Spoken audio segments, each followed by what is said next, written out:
আসন্ন লোকসভা নির্বাচনকে সামনে রেখে রবিবার সকাল থেকে ছাতনা বিধানসভার বিভিন্ন এলাকায় প্রচারে বেরিয়ে পড়েন বাঁকুড়া লোকসভার সিপিআইএম মনোনীত প্রার্থী নীলাঞ্জন দাশগুপ্ত।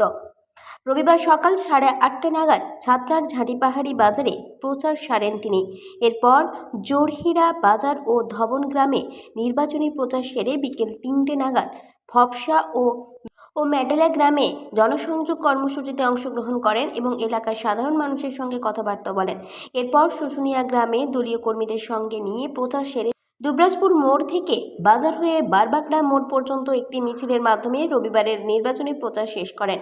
সাংবাদিকদের ক্যামেরার মুখোমুখি হয়ে তিনি বলেন, তৃণমূল বিজেপি দুটো দল এক, এই দুটো দলের মিলিত শক্তির বিরুদ্ধে আমাদের লড়াই। তিনি আরও বলেন, আমাদের লড়াই মানুষের অধিকার রক্ষার লড়াই, আর এই লড়াই চলবে। তবে এবার মানুষ ভীষণভাবে প্রত্যয়ী। এবার সংসদে মানুষের কথা বলতে লাল পার্টি পৌঁছে যাবে বলেও তিনি জানান।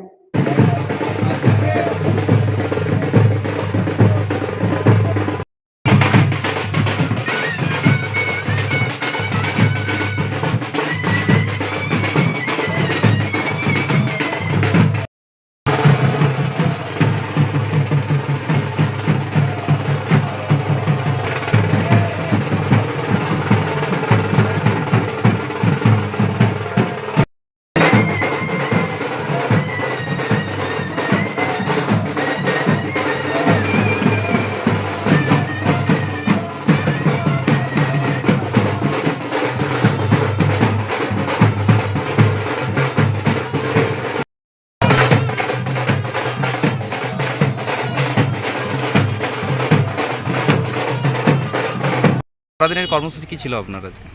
সকাল থেকে এই ছাতনা বিধানসভার বিভিন্ন অঞ্চল আমরা ক্রমান্বয়ে মিছিল করছি, মানুষের সাথে জনসংযোগ করছি, মানুষের কথা শুনছি, তাদের সঙ্গে কথা বলছি। এই করতে করতে বিকেল হয়ে গেল।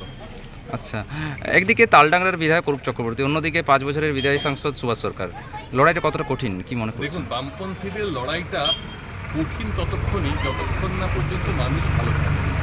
মানুষ ভালো থাকলে আমাদের লড়াই অনেক সহজ হয়ে যায়।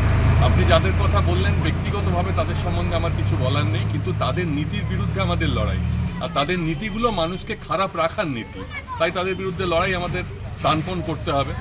এবং আমার আশা যে এবারে এখানের মানুষজন তারা বুঝতে পেরেছেন যে গত 5 বছর বা 10 বছরে যারা তাদের উন্নয়ন করার দায়িত্ব ছিলেন তারা কিছুই করেনি। সেই কারণে সারাও প্রবল পাচ্ছি এবং খুব ভালোভাবেই আমরা নির্বাচনী প্রচার করছি। প্রধান প্রতিপক্ষ কাকে ভাবছেন? প্রধান প্রতিপক্ষ এই দুটো দল তো এক, এবং প্রতিপক্ষ এই দুটো দলের মিলিত শক্তিটাকে। তৃণমূল এবং বিজেপি আলাদা কিছু নয়, সুতরাং দুজনেই আমাদের প্রধান প্রতিপক্ষ। আমাদের লড়াইটা হচ্ছে মানুষের সপক্ষে লড়াই, তাদের অধিকারের পক্ষে লড়াই। বাঁকুড়া থেকে মোহাম্মদ শাহজাহান আনসারীর রিপোর্ট, 99 নিউজ বাংলা।